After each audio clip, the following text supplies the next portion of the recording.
Tales from the wild. Stories from the heart. A journey into the mind and soul of fired-up business professionals where they share their vision for the future. And hear from a different non-profit organization every month as they create awareness of their goals and their needs. Dive into a world of untamed passion as we join our host Shireen for this month's episode of Friends from Wild Places.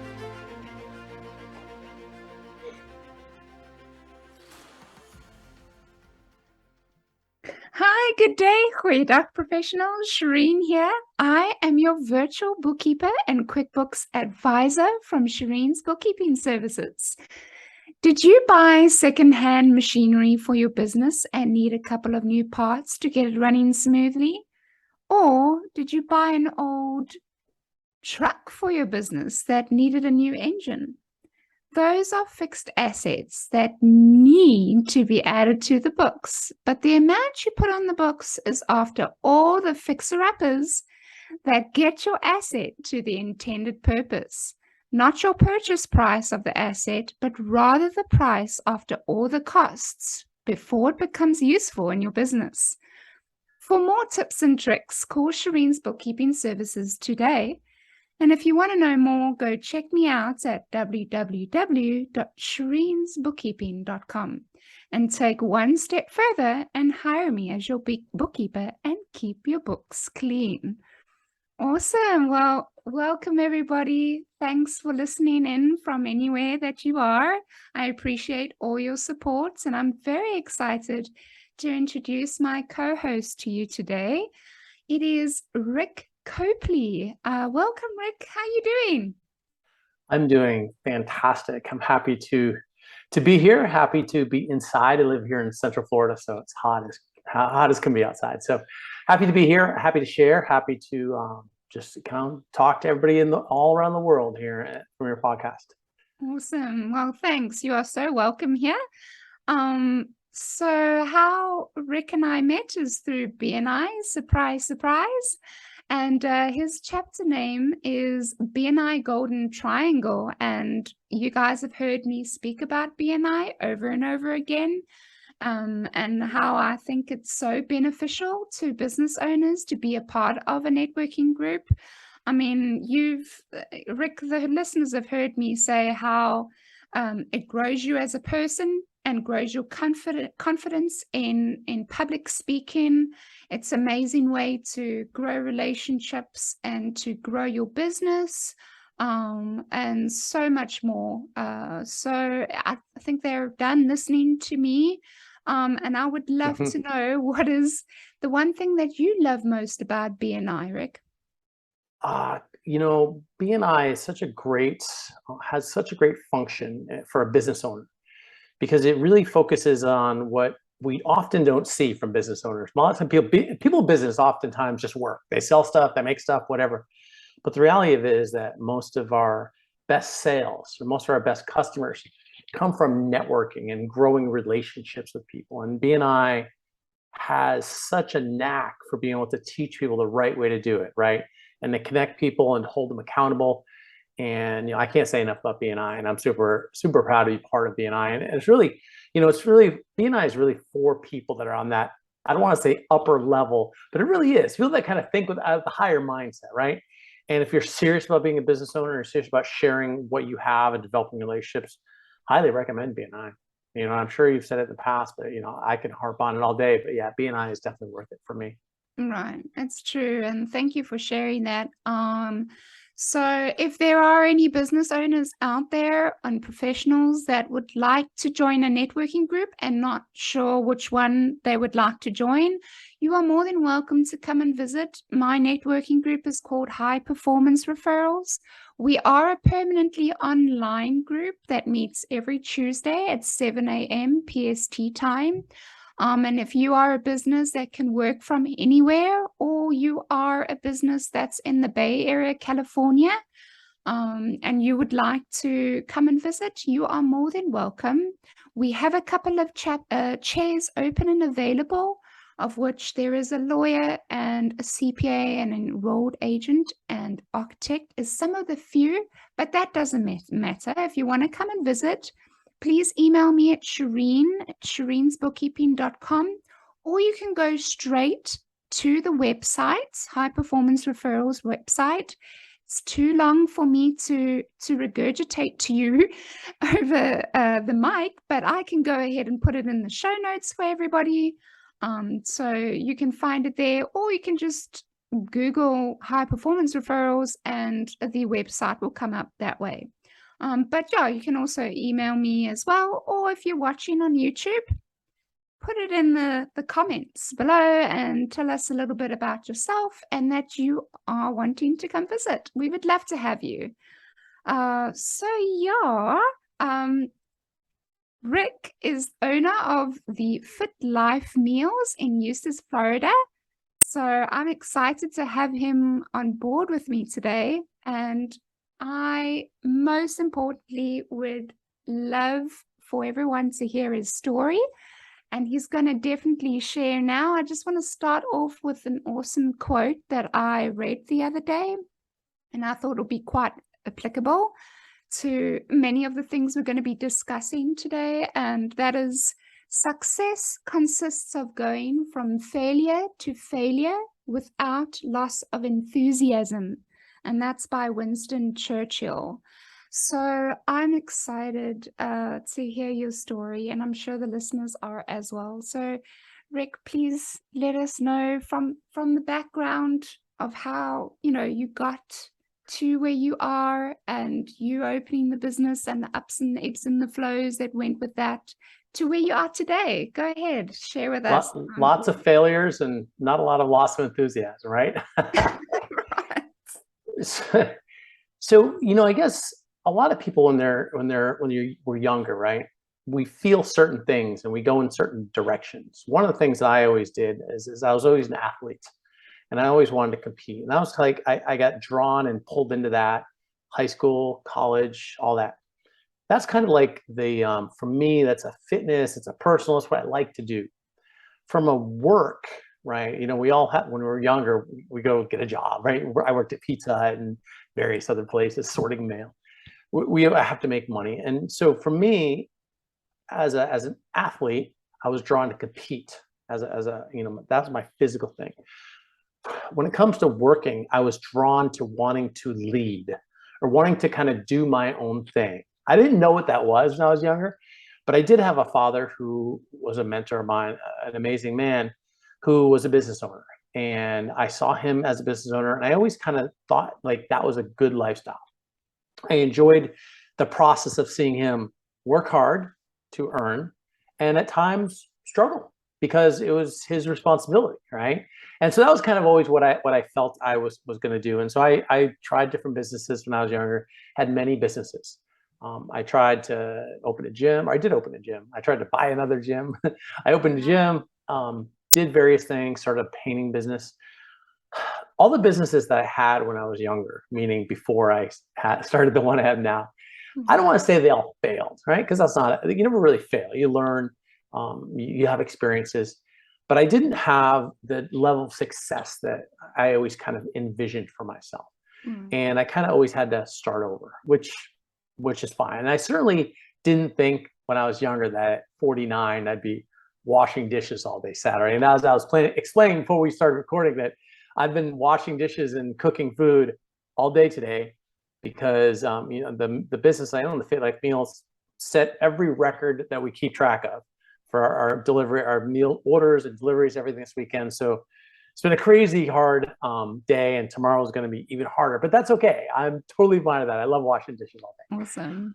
But, I opened a gym here in Florida a good number of years ago. Love that process. Love being a gym owner.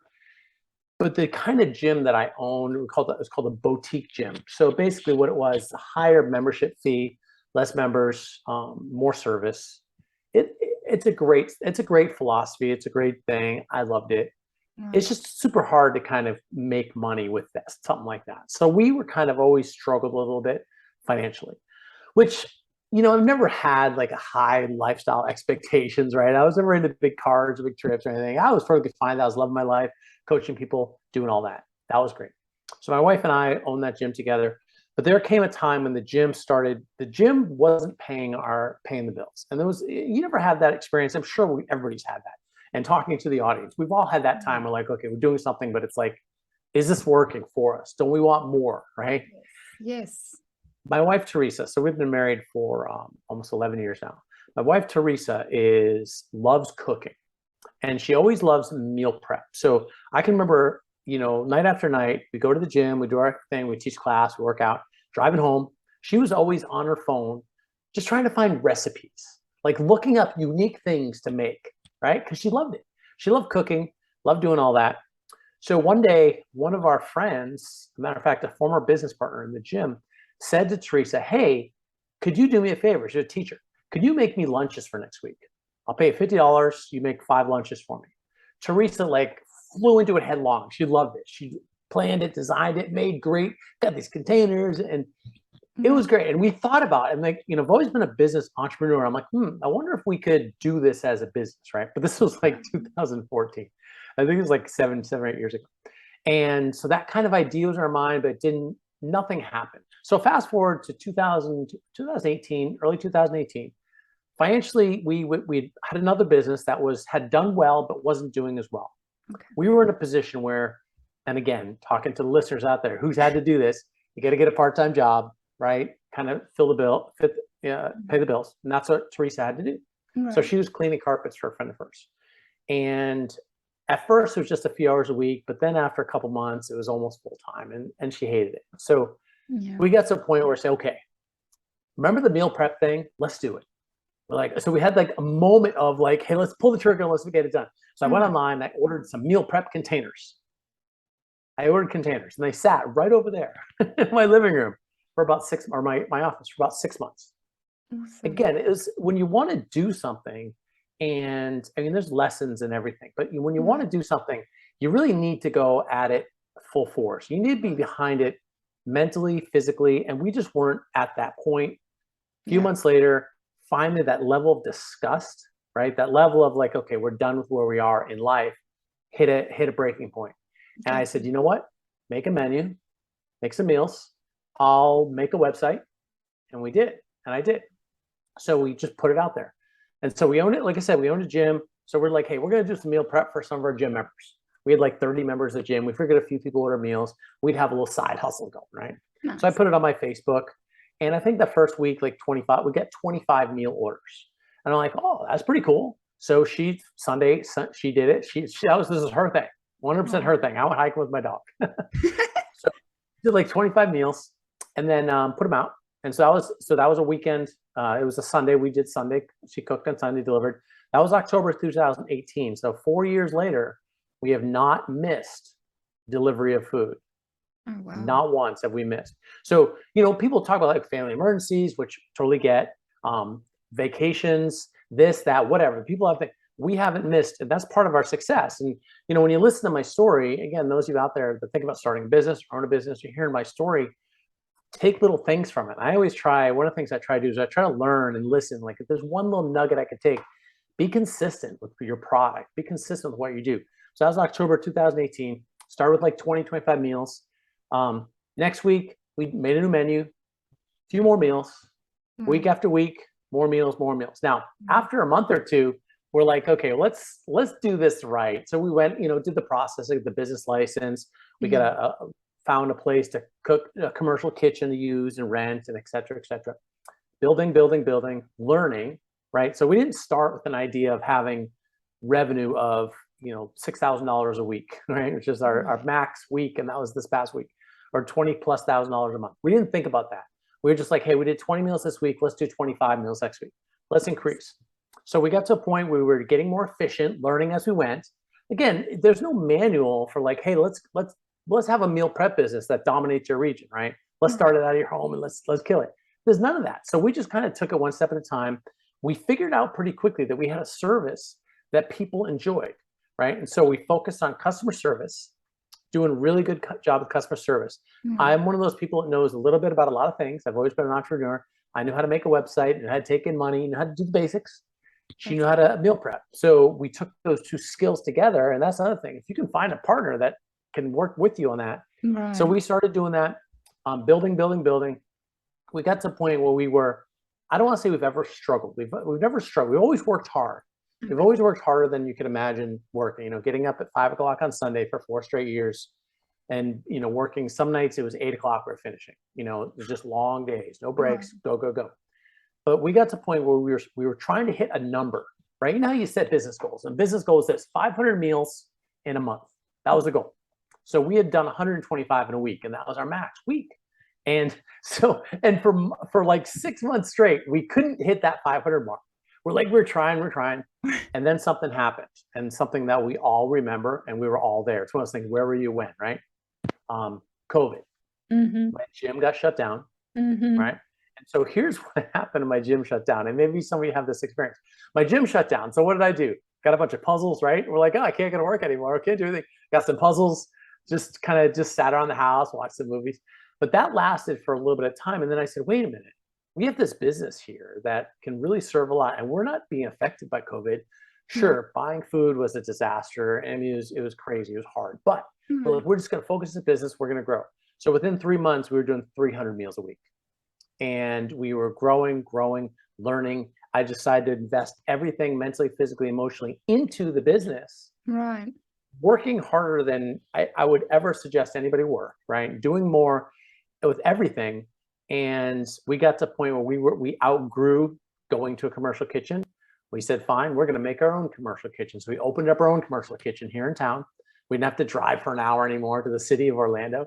So we opened up our own commercial kitchen. And everything, we always kept expanding.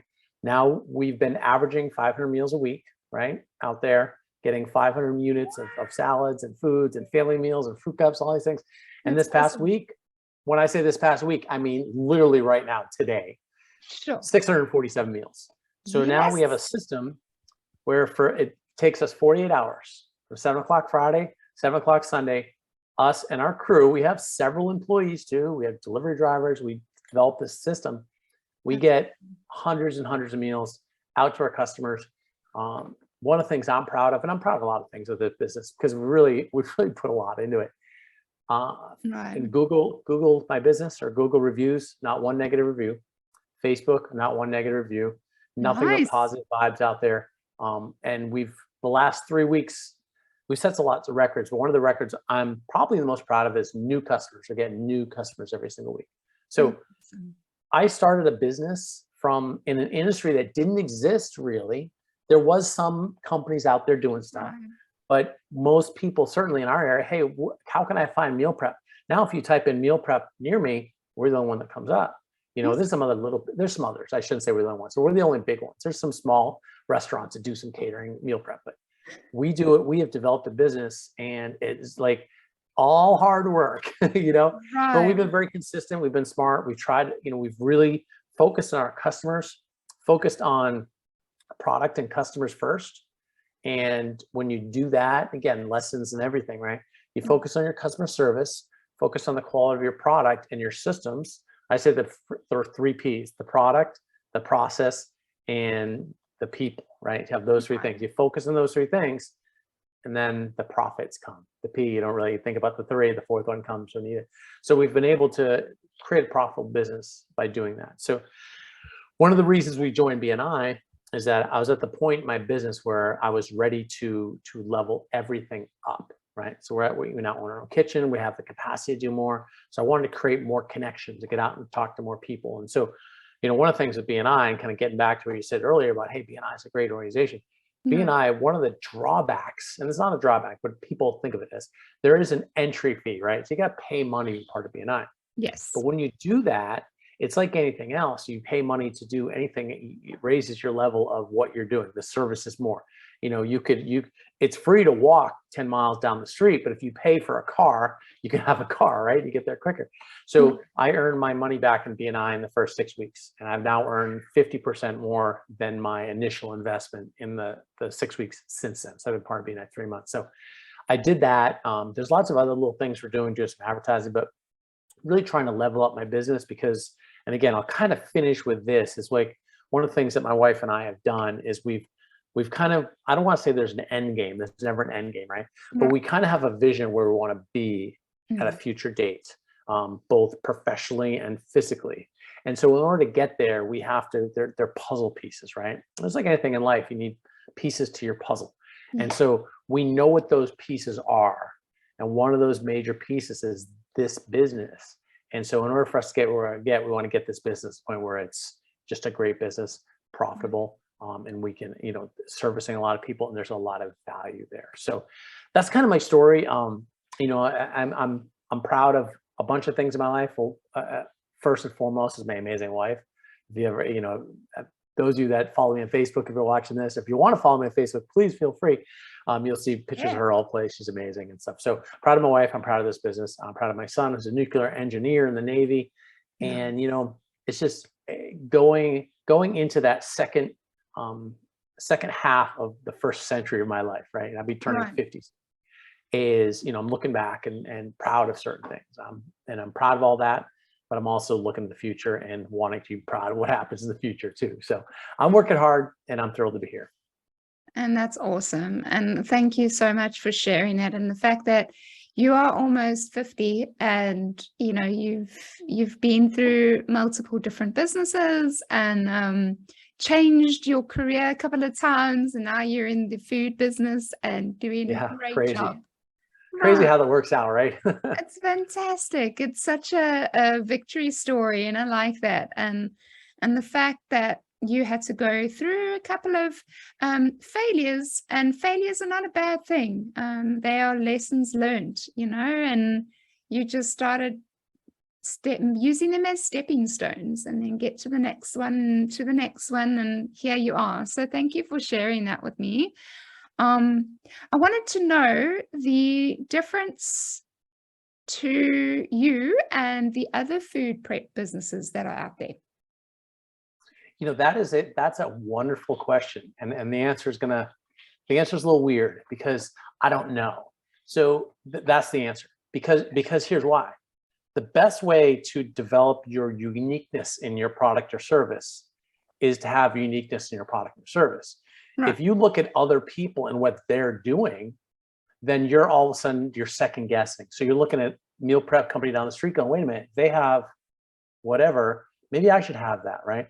Now, don't get me wrong. We look at other companies, right? Like we see, okay, like when I went to a CrossFit competition out in California a few months back, and there was a meal prep company that sponsored the event. We're like, oh, we're going to order some meals, right?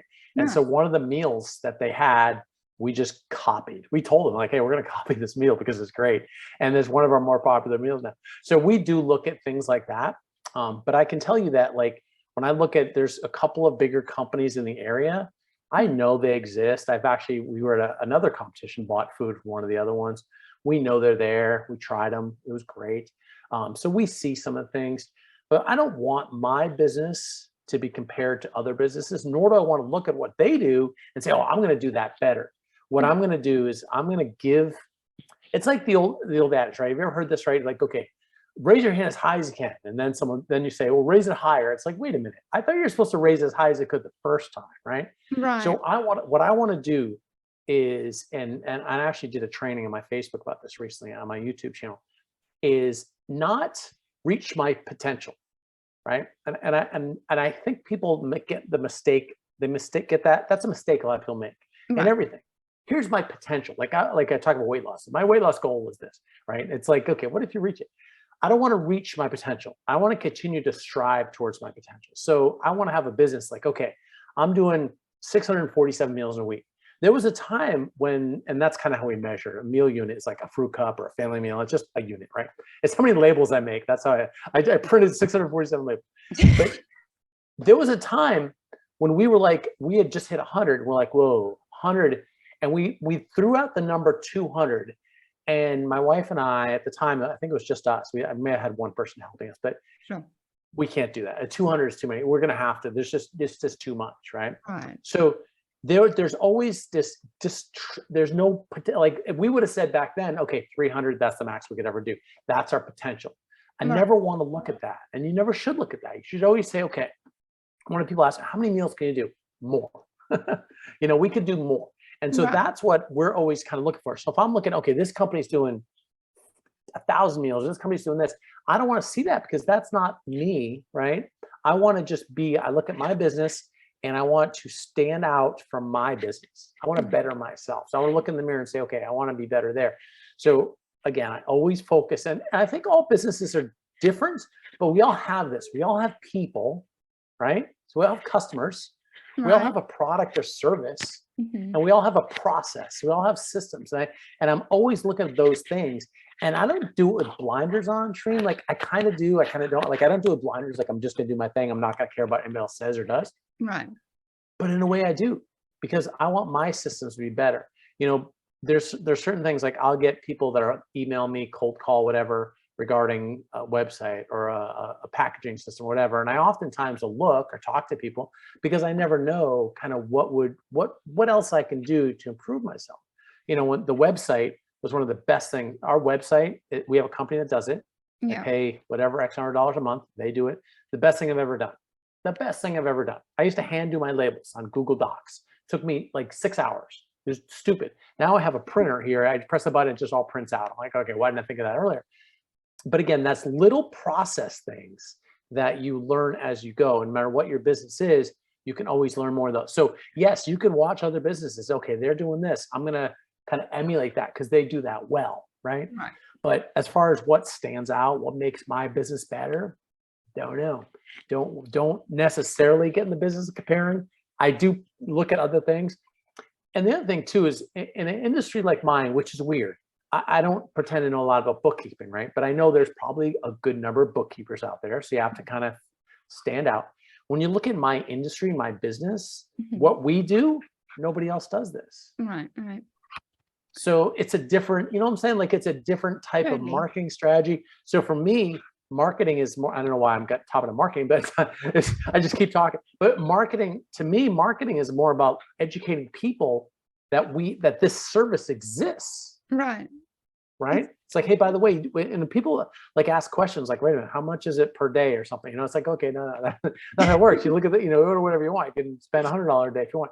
But, because my business is kind of different, I just try to, I try to just push forward. And I don't know what the future holds for my business because I don't have a model to follow. Right. So can we ship? I don't know. Is that something people could do? Yeah, maybe that's what some companies do. Do I want to do that? Could we franchise? Could we open a I just don't know. So Right. And you raise a valid point, which I think you're not the only person that struggles with it. I think it is a human struggle. And I say that because comparison can be a very big downfall for most of us. There's nothing wrong with learning from something or from someone else, or that's healthy. That's not a problem. But we seem to go on the other extreme of comparing ourselves to other people's businesses and lives and journeys and roads and want to be better. Or why am I not there? How come I haven't reached the goals this person has reached? And that is a very deep, dark hole to fall and very hard to come out, because once you're in the habit of doing that, it can be one of the many reasons you do cause yourself to stumble and fall and fail and get up again. And that's something we got to like smack ourselves over the wrist every time we start thinking and going down that road in our minds, is to stop ourselves and go, you know what? I'm on a road that no one else can walk. My road is very unique to me, and I'm happy with that. And I will take responsibility for this road because I'm the only one that's capable of walking it. And I cannot walk so-and-so's road. I can't walk your road, Rick. It's not possible. Your road is not meant for me, but your road is meant for you. And we need to accept that and make peace with that. And that's actually exciting, knowing that your road is built for only you.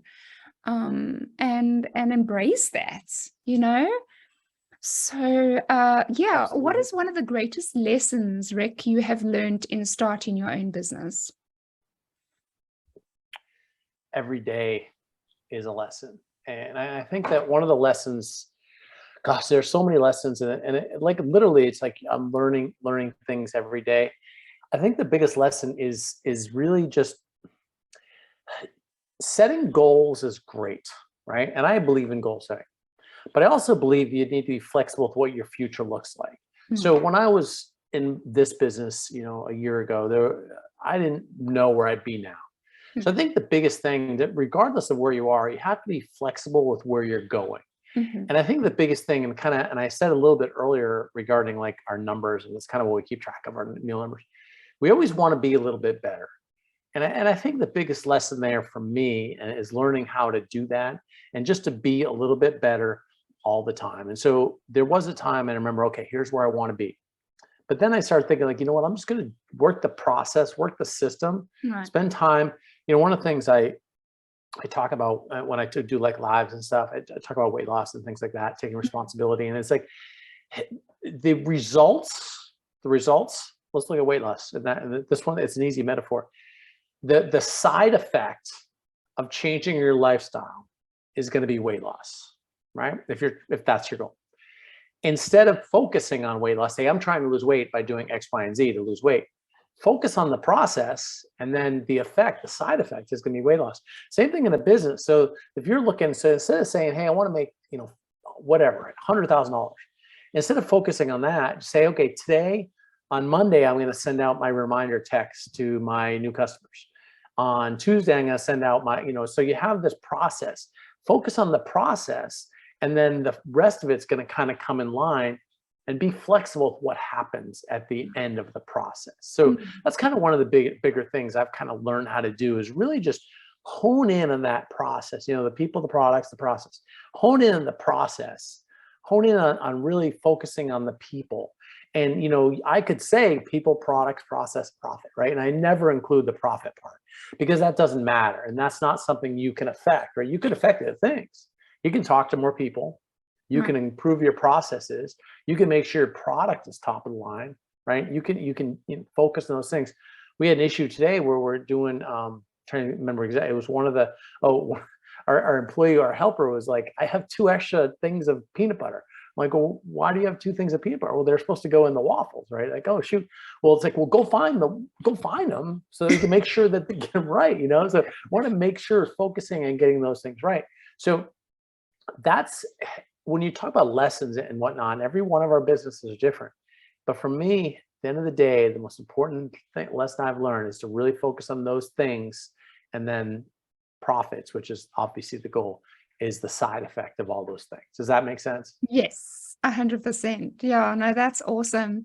And the last thing I just want to chat about as well is being a business owner and listening to your long days, 13 to 14 hour days. I mean, I'm assuming it's 13 to 14 hour days, and I can relate to that because being in aviation, we used to work 13 to 14 hour days. And it's great to be busy. It's great to be working hard, but you also need to look after yourself and take the time to refill your tank. Because you can't give from an empty tank. So, Rick, what is one of the things you do to refill that tank? And there was a time earlier this year, I think I worked 65 straight days. Was it 65 straight days? And it was just because, and I get up, I work, right? That's what I do. I get up and I work. And so the way I look at it is that for me, and I've gotten much, and that was really just, I had a side project I was doing. When I want to finish something, I can work hard. That's one thing I never accuse me of, is not working hard. So I look at it from a micro and a macro sense. Okay. So every day you need to have some sort of way to kind of detach, right? One of the biggest problems that people have is that they detach too much, right? Or they detach in the wrong way. So we start doing things that are going to negatively impact us. People like smoke and drink and do stuff like that, overeat because they're stressed, whatever. And that's not what I'm talking about. I'm talking about just detaching. So what I'll do every night, my wife and I do this together every night. We watch TV. And so we just kind of step back. It's no work. And I work out too. So a couple weeks ago, I had someone that was like, really want to get a hold of me. And they were sending me messages on Google My Business and on Facebook. I mean, it's just all these messages calling me, and I'm like, I'm working out. I'm not going to answer any of those things while I'm working out. But I do work out every day. My wife and I watch TV every night. The other thing we do is we've been doing this more this year. We didn't do vacations for a long time. I think it was like 7 years, no vacation. But then we did a couple of vacations. Now we're going once a quarter, and we live in Central Florida. So we're in the Orlando area, and we're driving up to North Georgia. As a matter of fact, I think that my wife is doing it right now. She's planning our next trip. But every 3 months or so, we go up and stay in a cabin, just detach for the week. Because we do our work on the weekends, we can never go away on a weekend. And when we do, it's a disaster because we have to. It's just too hard to do. So we go away like Monday to Friday, but we go up to the cabin. We take the dog, do some hiking. I work a little bit because there's always kind of some little things to do. But yeah, I just kind of detach, sit in the cabin, look at the views, enjoy the weather and stuff. So that's kind of how we detach in more of a macro standpoint. But micro, I work out every day. And I watch a little bit of TV every night, but yeah, and the rest of the time is filled. And as a business owner, and this, like you kind of, if you allow it, work will kind of seep in and fill every nook and cranny of your life, And so I try to have those little moments. The other thing I do is that I don't respond or do anything at night. Like my phone is always off. Like you cannot call me at 2 o'clock in the morning because it doesn't matter. The phone is off. My phone's always off anyway, but you're still gonna call me. So I detach overnight. So once I'm in bed watching TV, I'm dead to the world until I get up at 6 o'clock in the morning. Oh, that's awesome. That's awesome. Yeah, thank you. I mean, thanks so much. It's so good to hear that because I think it's very important to voice that. So I'd like to introduce the next visitor to join our little duet to become a trio. Her name is Yolanda Origel. Now I'm saying Origel, but I might be not saying it quite correctly, but I love her name. It's a beautiful name, and I'm excited to introduce her to you and to the listeners. So let's just welcome Yolanda and get her into the room with us, and we will continue. Hello, Yolanda. Can you hear us? I can. Where is your beautiful face? Where's the camera? There she is. Hello. Oh, you look beautiful. Welcome. Thank you. This is my bad hair day, don't care, putting on a hat, going to Target day. No, I love hats. I have those days too. I have those days too, so I get it. Don't worry, me too. Me too. I actually was going to wear a hat today, but I didn't. So thank you for wearing a hat for me today. I appreciate it. Well, thanks for having me. I'm excited to be here with you. Yeah, well, welcome. We were just talking about, we're finishing up, and I was just thanking Rick for being part of the podcast. And Rick, I know that you have a podcast. Why did you start a podcast? I did a podcast several years. It had been several years. Okay. But I can tell you, like when I was growing up, I think I don't know, maybe I'm dating myself, but this is like in the 80s. I used to listen to talk radio, and I absolutely loved talk radio. And I always had this vision, and I've always been like this. And I watch stuff on TV, like I watch baseball. I'm like, I want to be a professional baseball player, right? But I wanted to be a radio host, like a talk show host. And this is this is decades before podcasting was ever invented. And then when podcasting came about, I'm like, that'd be kind of cool. And so I set my sights and have my own podcast. And I did over 120 episodes, I believe. It was called the Fit Life Podcast, of all things. Now my business now is called the Fit Life Meals. Yeah. But yeah, I did that podcast for a couple of years, did like 120 episodes, but it kind of ran its course. But I did it because I really wanted to, just like I still do. And I do it on my Facebook now. I do Facebook Lives. I do educational stuff all the time. One of my missions in life, or purpose in life, is to empower people, right? To make good decisions about their health and to be more, because they make the decision. Take responsibility. When you were talking earlier and you said responsibility, I said, yes. That's why I know I like you, because you're talking about taking responsibility. And so I believe that people take responsibility for their health, make those good decisions, but I want to empower people to do that. So it's always all about education, giving back, helping people, maybe inspiring a little bit, I don't know, but it's kind of inspiring people to empower and empowering people. And that's really what I've always wanted to do. And that's, I did that with the podcast a little bit. I do it on Facebook now. And, I do it as much as I possibly can. I want people to be healthy. I want people to live their best life. Right. And but I don't want to give anybody anything. Right. I want people to be empowered. It's like, here's your best life. Take it, enjoy it. I want people to give people the tools they can build their own house. Right. Instead of giving them their own. Right. So, that's why I brought Yoli on with us just before we move on to you, Yoli, talking about podcasts, because I know you want to start your own. And since Rick has had a history of doing podcasts and you're on this one now, I wanted to bring you on because we're talking about podcasts. And so I would love to talk about Buzzsprout. Today is a great day to start your own podcast. Whether you're looking for a new marketing channel, have a message you want to share with the world, Yoli, blink, blink, wink, wink, or just think it would be fun to have your own talk show. Podcasting is an easy, inexpensive, and fun way to expand your reach online. You'll get a great looking podcast website, audio players that you can drop into your other websites, detailed analytics to see how people are listening, tools to promote your websites and your episodes, and more.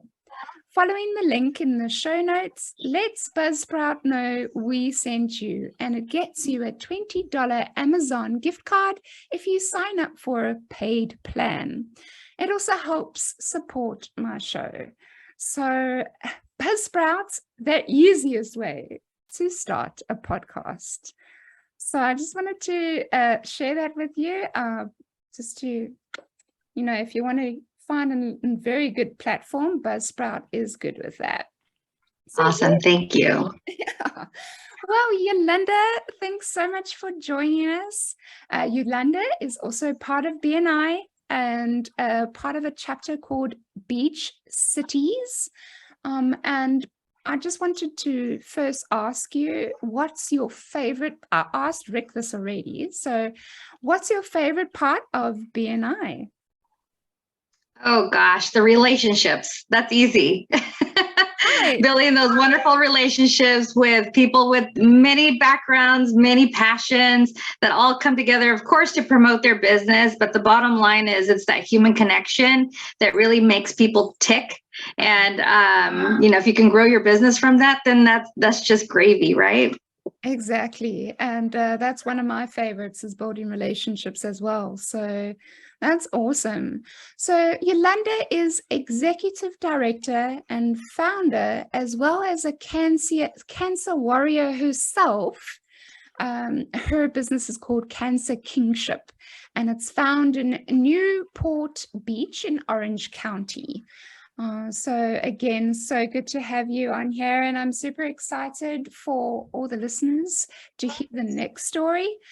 Yolanda is an inspiration, and her story touched my heart, and I'm so blessed and excited that she came into, onto my journey and onto my road. It wasn't on purpose, it just happened, and the moment we started chatting over a one-to-one and she started sharing little bits about her story, I knew exactly that I had to have her on the show. So thank you so much. And yes, please, could you share to myself and Rick and the listeners your story and everything about it, because it's all good. Oh my gosh. Okay, well, I'm very long-winded, so please just cut me off if you have questions, because I could just go on and on.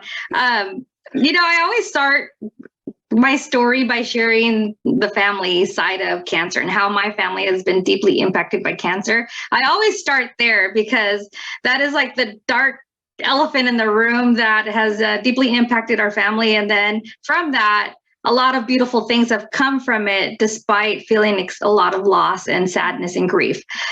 So my story started really when I was 6 years old, and I heard the word cancer for the first time when my mom was diagnosed, and she was in her 30s. She was like 36 when she was diagnosed, and she battled it, woman of faith, did everything that she could to stay alive. Unfortunately, the cancer spread. She passed away at the age of 42 when I was 10. And my father, bless his heart, raised 7 crazy kids on his own.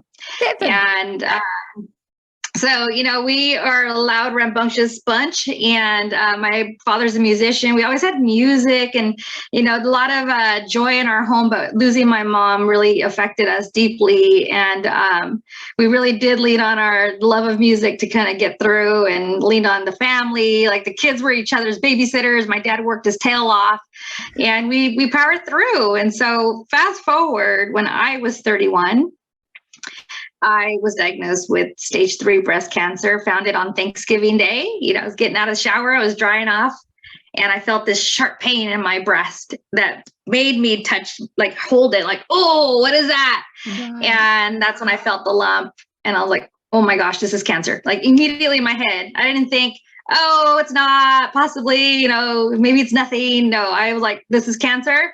I just now need to confirm it. Because, like Rick just said, like, empowering, like, knowledge is power. So for me, I didn't want to shy away from it, didn't want to cower. I wanted to know what it was that I was dealing with that would cause this pain. Like, it caught my attention. Now let's do something about it. So within a week, I went and had a primary care physician appointment first, and then he sent me to my very first mammogram ever. So I was 31, too young to get like the regular mammograms and an ultrasound. They both confirmed that I had advanced stage cancer. And then, you know, then I freaked out. Of course, I was scared. I cried a lot. And then the worst part, though, wasn't even finding out. It was telling my family. So, you know, it's hard breaking people's hearts, you know, especially my family, knowing how scared they are of the word cancer, especially my father. So yeah, that was like the biggest battle I've had to confront. The biggest thing I've had to confront in my life was cancer. Chemo, radiation, bilateral mastectomy, lots of surgeries, lots of cancer treatment. But here I am 15 years later. And so that's the story that I tell. It's like, yes, the most horrible thing happened 15 years ago, but here I stand, and if I can overcome it, so can you. So, but it obviously it didn't happen magically, you know. Just a lot has gone into the survival, more than just the cancer, life itself, like what happened after, which I can talk about later. Yes, yeah, 100%. Please, you know, did that lead up to you starting Cancer Kingship? Like, what? Yes. What triggered it? I mean, Sure. It's getting cancer, defeating it, and going into remission is one thing, but it's the life after that impacts people that have suffered from cancer. It doesn't end there. So, what triggered you? Something triggered you to realize that this is what I want to do, and I'm going to do it. You know what I mean? And what is that? Sure. So it was actually two things. So when I was 1 year post chemo, when I was done with cancer treatment and I was on my healing journey, my breast surgeon, bless her heart, asked me one day, hey, I have this wonderful young lady who is about your age, and got diagnosed, is really scared to take the next step to say yes to treatment or yes to surgery. You're doing fairly well. Can you just tell her your story? I was like, sure, I'll connect with her. So we met for coffee, and we laughed, we talked, we cried. I answered questions, told my story. We were there for almost 2 hours. And the next day she called my doctor and said, I'm ready to go. And then my doctor called me and said, what the heck did you tell her? And I said, I just shared my story. And she said, I think that story may have saved her life. And she's alive and well today now. So that kind of started my mentorship experience, because then my doctor kept calling me, and then other doctors started calling me. And then before you know it, I was mentoring patients all the time, and did that for many years while I fully embraced my life as a survivor, right? So I started doing like the races and wore the ribbon, and really talked about survivorship differently, because I was in love with my life. I fell in love with my life all over again after this was done, really appreciated my new life that I was given, the gift of life that I was given. So anyway, yeah. And so that's really what prompted and kind of opened my eyes to the importance of sharing your story. But never did I think that I wanted to start a nonprofit. Now, backing up, when I was 16 years old, I started working for a nonprofit, volunteering first for a nonprofit, kind of grew up in my nonprofit, which is a Boys and Girls Club in my hometown of Central California. And, grew up from volunteer to program staff to program director, interim exec. And then I moved to Orange County and stayed in the nonprofit sector. So I've been in the nonprofit sector for 30 years now. Wow. And so I love this idea of serving your community, and we can truly support each other, and so many wonderful benefits come from linking arms and supporting community members. So I was already in that work, but I didn't think that I wanted to turn this mentorship experience into a nonprofit. It wasn't until my sister, who was, I'm the youngest of 7, the second youngest sister, she was diagnosed with metastatic breast cancer. And she didn't tell us for a year. So she did not have her support system in place. She lived up north, and unbeknownst to us, she was dealing with a domestic violence situation. She's also developmentally disabled. So all the big barriers in life she was experiencing while going through cancer. And then we found out she had cancer. I brought her here, and within 6 weeks, she passed away.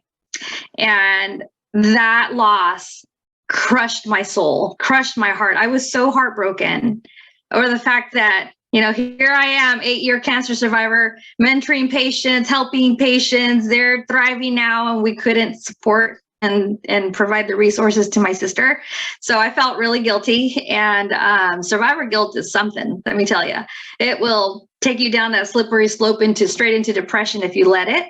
And I knew that I couldn't stay in that space because I have a lot of family members depending on me. And, I knew that if I didn't address my own emotional, my grief, then, I would get depressed. Something bad would happen. So I started hiking, just moving, getting out of my home and connecting with nature and sweating it out, and trail running. I love trail running. Really just helped me kind of get centered and really look inward.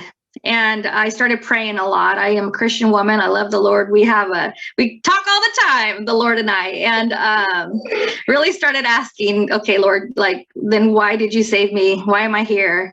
What can I do since I'm still here? And then I got another phone call from my doctor, and she said, Yoli, I have another patient for you. And I said, I can't do it. I'm so sad and grief-stricken. This client's going to need, or this patient's going to need to support me. I'm a mess. And she said, I think you can do it. And who cares if you cry? Just, you're here. Tell your story. Again, just tell your story. Lead with your story. And I said, okay, but if I start crying, this is going to be your fault, But I went, and I was very nervous.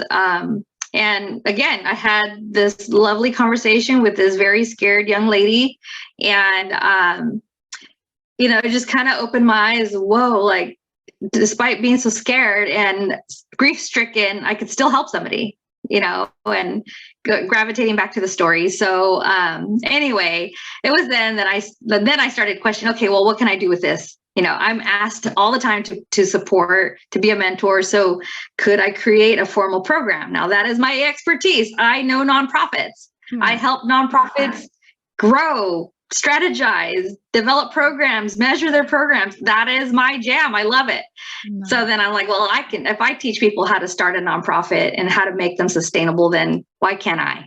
So yeah, it's been a wild ride ever since, but that was really those two things: being asked to mentor and serving in that capacity, connecting human to human by sharing a story, and then really looking inward, but also for me, tapping into my faith and tapping into nature and saying, okay, well, how can I serve? Because I'm still here.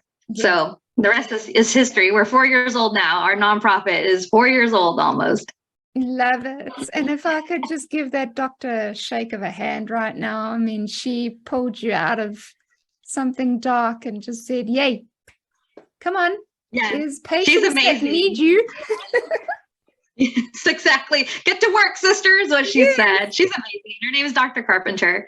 And she's our board chair. I shared with her the ideas that I had, and early on, when it was just a concept, a little seed in my heart, I told her, yeah, I'm thinking about doing this. What do you think? And would you be willing to serve as the leader of our board? And she said yes, and she's been serving for 4 years.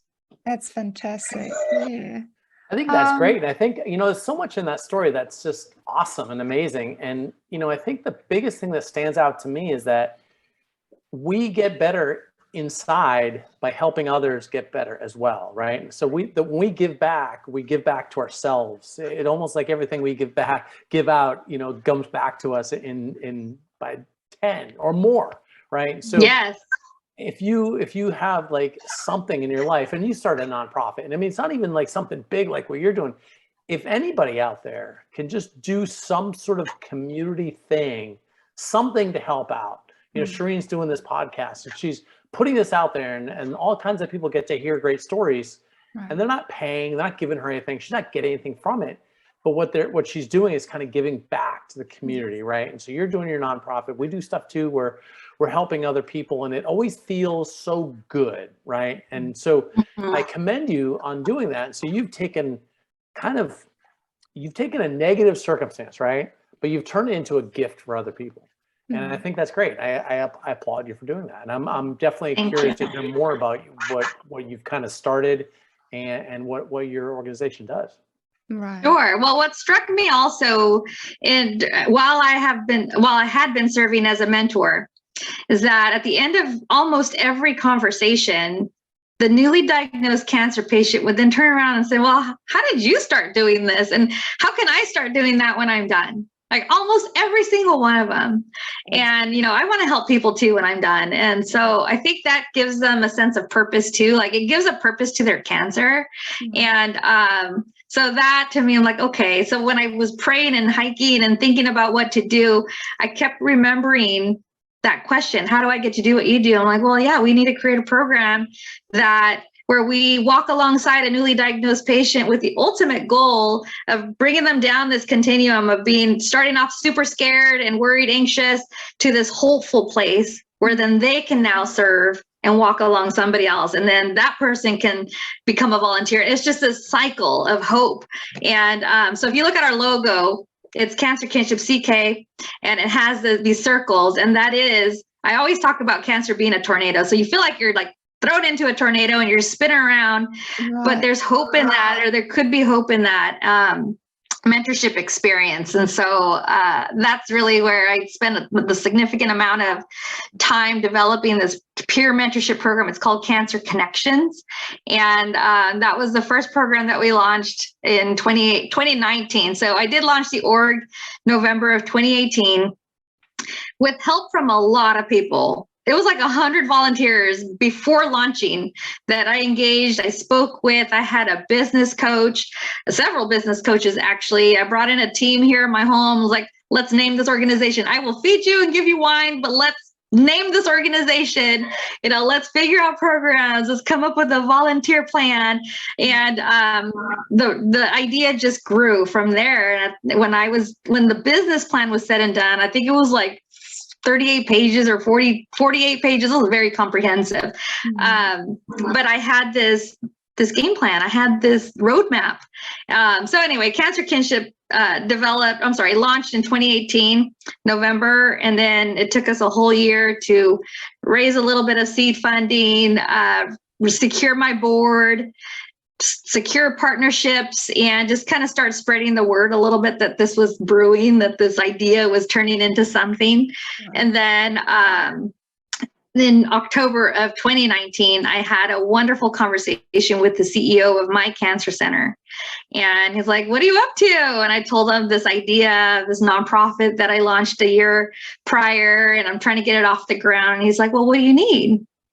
And I said, I need 30 grand to quit my job and go. And from there, I'll keep raising some funds. Like, I need a grant. I need a big push to get me going. Otherwise, I have to survive too. I have to work full time somewhere else. And this could be my little passion project. But if I really want to get this off the ground, this is what I need right now.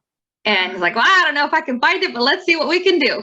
And long story short, I ended up getting the grant. And that was like a transformational gift for us. It's huge. A startup little nonprofit got 30 grand from the health system. Like, that was massive for us. And I felt really blessed that my own cancer center said, yes, I believe in you, go for it. So that really got the first program off the ground in October of 2019. And then the other core programs, there's 4 total right now. So peer mentorship, we have a survivor empowerment and education program that really touches on workshops that are non-traditional for the most part, with a focus on mental health. I read this interesting study that said that if people don't address mental health, then it reduces their life expectancy by up to 61%.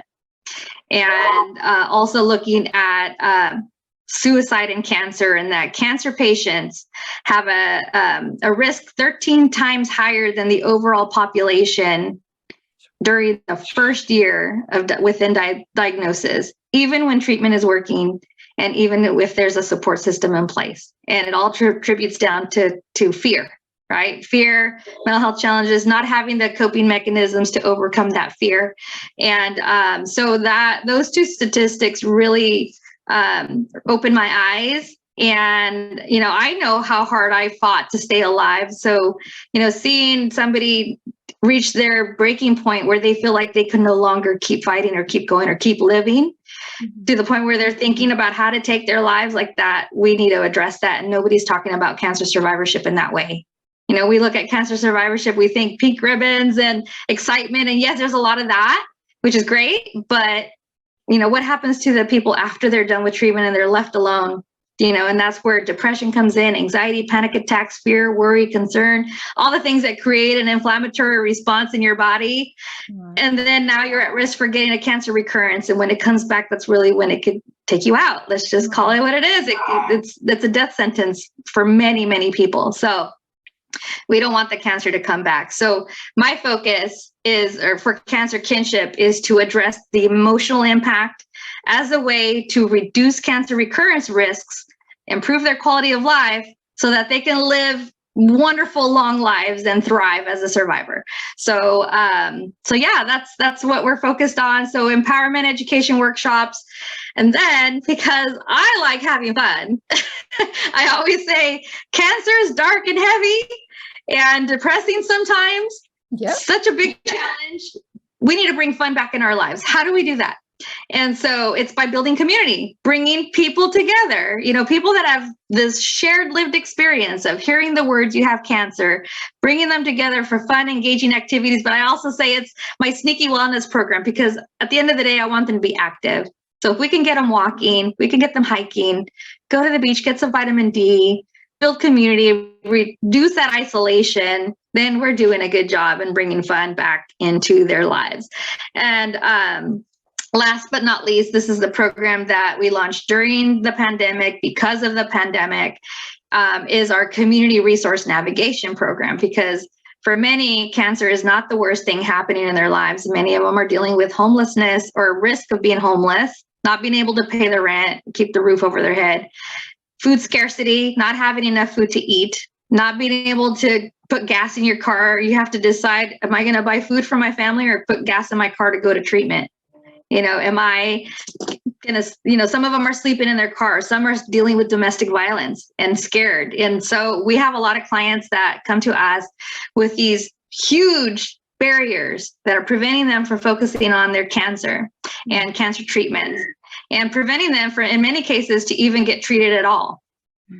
And we identify their needs with them, prioritize their needs with them, come up with an action plan, link them up to nonprofits that address all these issues, because I can't pay the rent for folks. I don't have a food pantry, but I know who does. And our organization knows where to send them. So how do we link them up in as much of a warm handoff as possible so that they don't fall between the cracks? And we check on them. We're seeing, how did it go? Did you connect with them? Let's do a 3-way call. Let's get these resources for you, so then you can concentrate on your cancer treatment.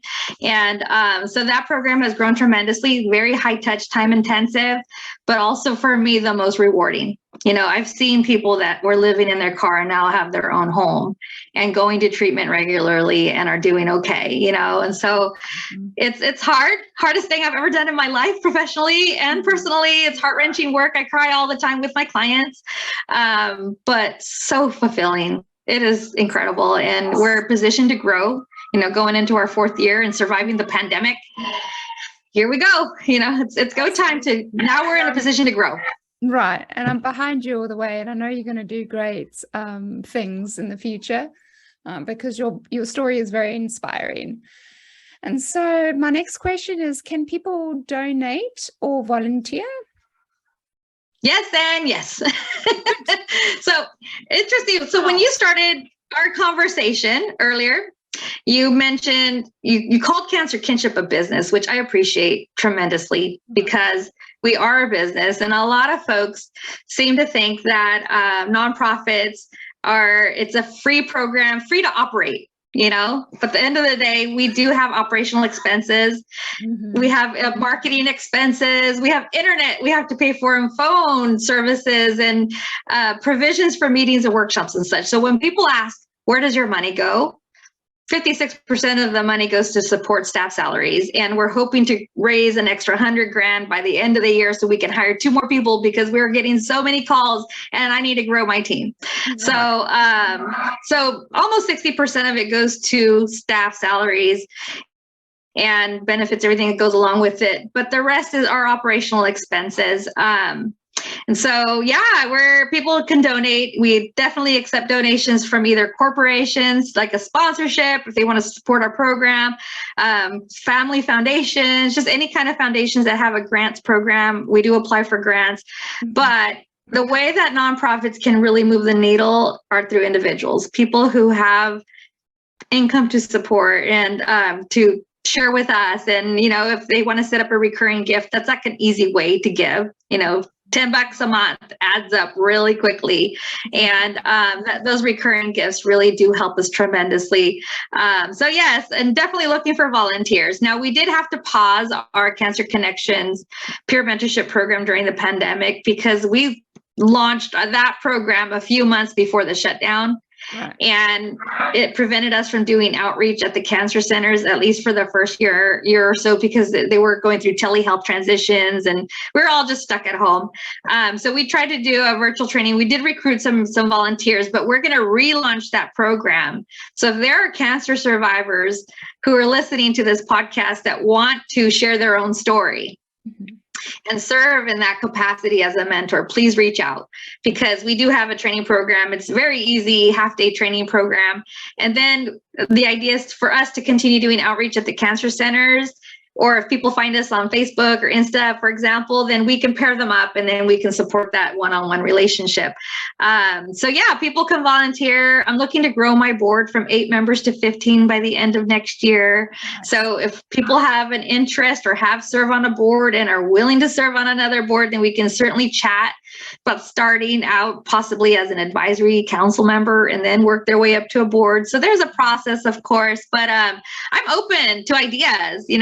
I had a bank reach out recently and they're like, we're doing an employee wellness program. Do you have volunteer opportunities for our employees? We have about 100 and X number of employees. I'm like, yeah, let's come up with ways for them to reduce their cancer recurrence risk by being active and then sharing their story. Volunteer to share your story. That's volunteering, So we can think of out of the box ways to volunteer and to give back. But anyone that has a cancer history, of course, we want to connect with them. But anyone who has a passion for this kind of work, please reach out to me. Happy to connect. Definitely. Thank you. Thank you so much, Yuri, for that. Sure. So let's jump into something a little bit more fun, if you want to call it that, since Yuli's been talking about the fun and positive side of it. I want to do a little bit of a game. It'll just be a quick one. It's Never Have I Ever. Have you guys played Never Have I Ever? That was 13. Well, I don't think I've ever actually played that game before. Okay, well, here's it. But I can follow along. It's going to be great. So I'm going to say never have I ever, and I'm going to finish the sentence. If you have, put up your hand. And then I'm going to, for the listeners, I'll tell you who's put up their hand, and then you have a story to share, and we'll let you tell the story. So are you ready? All right. Okay. Never have I ever jumped out of a plane.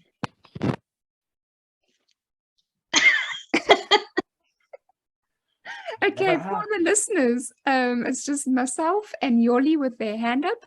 Rick does not have his hand up. So Yoli, go and tell me your story. The girls have jumped themselves out of an airplane. That means nothing. All right, so let's do story, Yoli. Okay, so when I was going through cancer myself, I linked up with somebody who became my person, like my best cancer survivor, best friend, my heart sister.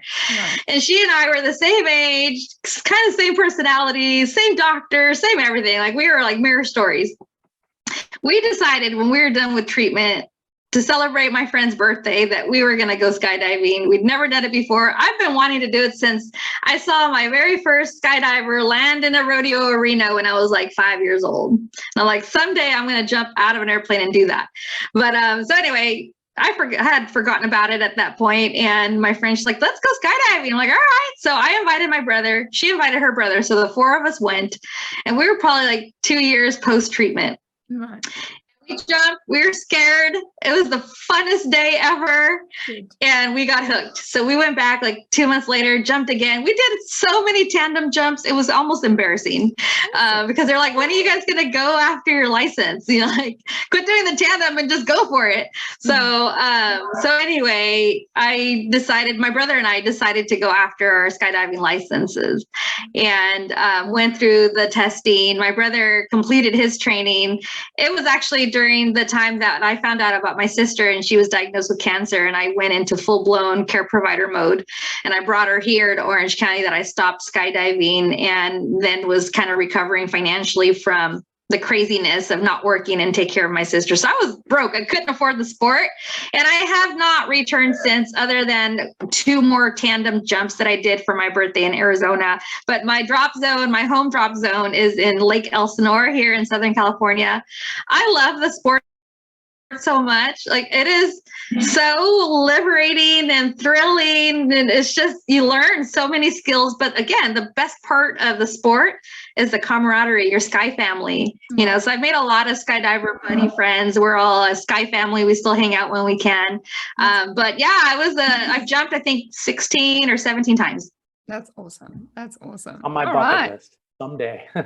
You got it, Rick. It's amazing. I know. I want to. I just never gotten the chance to. I guess I got to stop being so busy. Okay. We're gonna have to plan a skydive, all 3 of us together, and then we're gonna talk about it, record it, and then that'll be part 2 of this episode. Or if Rick decides to go and do it without us, that's fine. He has to message us and tell us how it was and the 100%. sensation. I will. Yes. Get the video so we can watch it with you. Yep. That's awesome. Very cool. Never have I ever ran a half a marathon. We all have. Rick, I've run many half marathons. Really? Tell us your story. I've actually, okay, so I have a good half marathon story, and this is really, and this will be, and I think it actually has relevance to kind of our conversations. Yeah. So, and about challenges, right? I mean, I didn't have cancer. I've never had cancer. Actually, my dad passed away from cancer, so I do have some experience. But anyway, 2008, I broke my leg. I broke my leg in March of 2008. I was playing flag football. Boom, broke my leg. So I remember. This is kind of more my personality, right? I remember lying in the ground thinking like, I got a broken leg, right? I could just tell. And I remember thinking like, okay, now I got to start to recover, right? Even though I was literally lying in the ground, now the recovery process starts. And one of the first things I did, I crutched, you know, had surgery, whatever, crutched home, signed up for a marathon. And so, but the marathon was in, I want to say it was way too close, but which it was. So anyway, so I broke my leg in March. cast for 6 weeks. I had surgery, so which is actually a good thing when you break your leg. So 6 weeks, couldn't move my leg. Then I started walking. I think 6 months later, I could run. In November, I had stayed in shape. I had worked hard at the gym. I ran a half marathon, and I almost won that half marathon. I finished second. Wow. It was the most amazing, Wow. like, because I had focused so hard I was so laser focused on staying in shape and trying to recover, that I managed to stay in good enough shape to, once I started running, I could start moving again. And it was funny because it was my local town here. It was a smaller half marathon, maybe 150 people, whatever. And I was in first place, and a guy caught me right at the end and sprinted by me. I'm like, you just ruined a perfectly good story. So close. But I originally had signed up for a marathon, which was like a month later. I decided not to do that because, I don't know, it was just a little too much. I was like, you know what, this is stupid. What am I going to try to accomplish for running a marathon? So I actually did a half marathon that day instead of a marathon. But yeah, so I broke my leg March 8th, and I ran a half marathon in November. Wow. Wow. Wow. So there you go. So That's yeah, an awesome story. Getting back to what I said earlier, my wife and I both lost our fathers to cancer right about the same time. And So sorry. It was actually right before we got together. It was like 3 or 4 months before we started dating. It was October. She lost her father. I lost my father in November. So they both had lung cancer. So kind of like a little bond that my wife and I both have. But so I have been there, with losing someone close to you, and it's a terrible thing. And all these years later, it's a dozen years ago, and it still impacts me. It still affects me. And so kind of, and when you're talking about what you do with trying to help people after having cancer, and people having, high rates of suicide and depression and all that stuff, it is hard when you obviously have it yourself. When you lose someone, it's a very similar type of circumstance where something is just missing. And it's still to this day, it's impactful to me. Like, yeah, I think about it sometimes. It brings a little sadness, and even depression. It's like, oh man, you're missing something that was taken from you because of some random disease. And so it's definitely something that it takes a long time to process, and what you're doing and helping people is great. And I applaud you for that. Thank you so much. And you said something earlier about you're not giving them anything, you're empowering them. And that's something that I talk about a lot with my clients, is it's about regaining control. Like when you hear the words you have cancer, all of a sudden, like your control's out the door when you're just kind of thrown into all these doctor appointments and this and that and treatments, and you're just kind of going along with the ride in this whirlwind, this tornado. But when I talk about, your own health, how do you focus on your own health? Well, take control back. What are the things you can do? What you put in your mouth to eat, the amount of water you're drinking, the amount of sleep you're getting, like those are all things to help your body heal, but you're taking control back. Do it, and so I think that's super important to be able to kind of to open the eyes or look at health differently. It is taking control back. And a lot of mental health challenges come from feeling out of control, not having control. Yes. So, yeah. Thank you, Rick, for your comments. Definitely. All right, guys, we've come to the end, unfortunately, of our session and our show. But before we go, I would love to hear from both you, Rick and Yoli. There's going to be people that are listening, and there's going to be people that have been inspired by your stories and would like to maybe reach out to you. Would you mind just sharing where they can find you if they want to reach out to you? And if there's any last things you want to share before we leave, that'll be your time. So Rick, you can go first. Absolutely. I have a website, therickcopley.com. I have a blog there. Basically, I put out content and all revolves around empowering people to be better in business and to be better in their health. And I always teach people that, we're talking empowerment is kind of a good theme for this whole talk, but your mindset, you need to have a positive attitude. You need to empower yourself by being responsible, taking responsibility for your health. Obviously, things like cancer are going to come, and there's nothing many of us can do about it. But what we can do is we can empower ourselves to get through it stronger by being stronger, being healthy, mindset, positive mindset, all that stuff, moving your body, eating right, all these things can set us up for success if something does happen. But that's kind of my final thought. If people want to reach out, I love Facebook and Instagram. They can find me on Facebook and Instagram, Rick Copley, on both those social networks, and they can follow me. And if they're in Central Florida, you can order meals and I can cook food for you. So check out the Fit Life Meals. That is my business here in Central Florida that I'm super proud of. And I'd appreciate anybody reaching out, following me. And anybody could kind of reach out, email me and ask questions, or I can empower you to have success if you'd like. Awesome. Thank you, Rick. And Yoli? Sure. So the easiest place, the two main places where people can find us with current information is on the social media. So Instagram and Facebook are their two main ones. I've been a little resistant to TikTok just because I don't have time to do one more social media outlet, but we probably will end up there at some point. I am on LinkedIn for the professionals who want to connect on a professional level. We're there. Our website has a contact page where you can input your email and be added to our email list. Or if you want to send me a personal message, you can do that through the contact, and I'd be happy to connect back, answer questions, or link you up with resources, especially those who are going through a tough time battling cancer. So here to support. Our website is cancerkinship.org, and our handles are Cancer Kinship. That is awesome. So listen, guys, please take the time to go to that website and donate if you can, or if you are in the area, donate your time, because that's just as good as your money. So please, if you're looking to serve the community or to make a difference, I really encourage you to go to Cancer Kingship and go and donate any time or money. And yes, so if you want to look for me, I'm also on the professional side on LinkedIn, Shireen Buerta. For the podcast, you can find me on the website at friendsfromwildplaces.buzzsprout.com. That's friendsfromwildplaces.buzzsprout.com. If you're watching on YouTube, I encourage you to like, comment, and subscribe, and then leave the comments. Tell me what you think of the podcast. I'd love to hear.